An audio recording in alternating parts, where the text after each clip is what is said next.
Comment ça se passe ça? Comment ça se passe ça?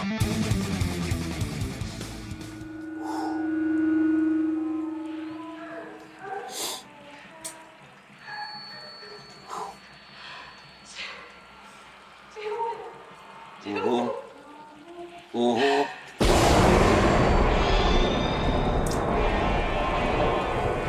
Je sais toujours qu'on est clair. Je fais toujours un petit saut.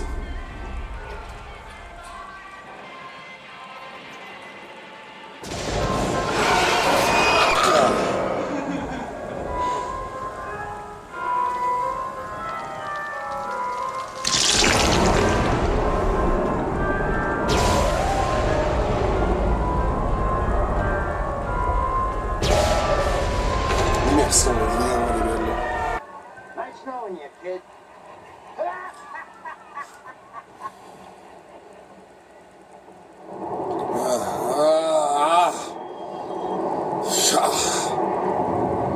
J'ai beau là l'avoir fait 10 fois, ça quand même.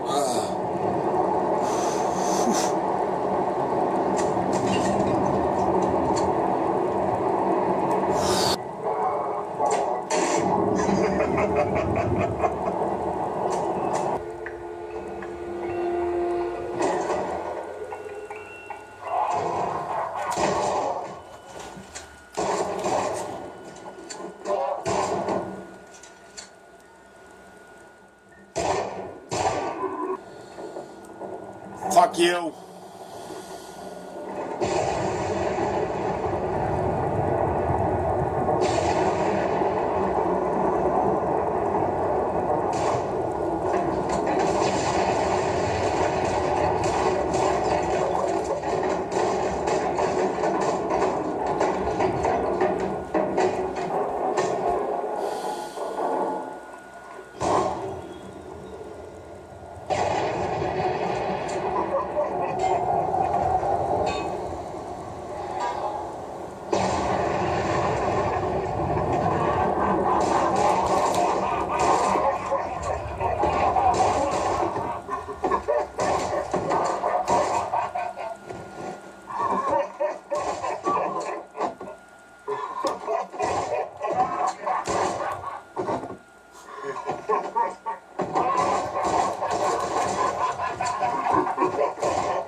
Ah.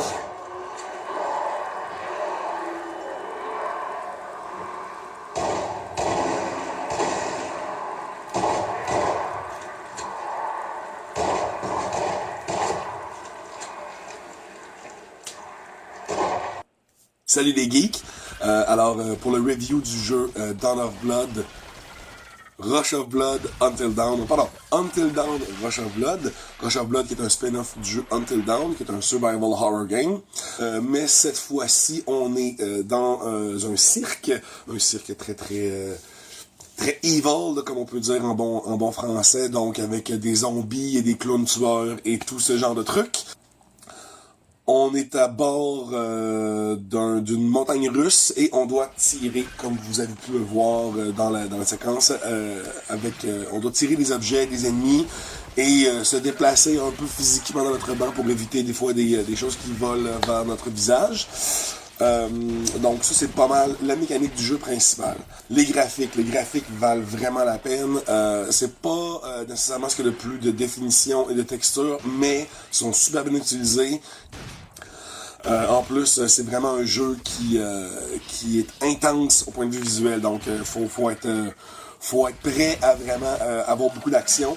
Moi, je sais que j'ai des amis qui ont joué à ça et puis qui c'était trop pour eux autres. L'audio. Correct, j'ai rien remarqué qui était vraiment pas bon ou très très bon. Fait que ce qui est à dire que ça fait une belle job. Le son des créatures est correct. Encore une fois, c'est rien qui m'a fait dire oh my god, quel travail de fou. Mais encore une fois, il n'y a rien qui m'a accroché pour me dire ouf, ça c'était pas vraiment bon.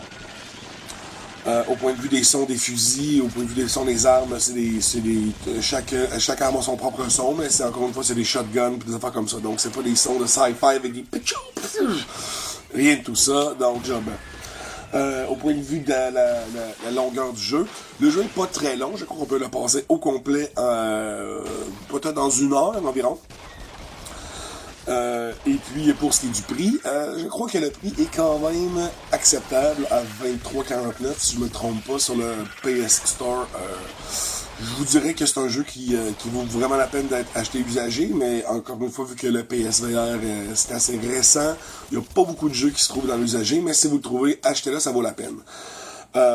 Ceci dit, c'est vraiment un jeu qui est pas fait pour les enfants ou les jeunes, à moins que vous avez un jeune qui trippe vraiment, vraiment horreur, que faire des sauts pour lui, ça ne dérange pas, c'est pas traumatisant. Je vous dirais, vous pouvez faire jouer, mais faites attention parce que c'est vraiment un jeu très intense. Donc, ma cote finale, j'ai pas de cote finale, mais c'est vraiment, je recommande l'achat de ce jeu-là parce que c'est vraiment juste pour l'expérience, ça vaut la peine. Et faut aimer l'horreur et faut aimer les sensations fortes. Donc, on va se revoir lors d'un prochain review, les geeks. À la prochaine.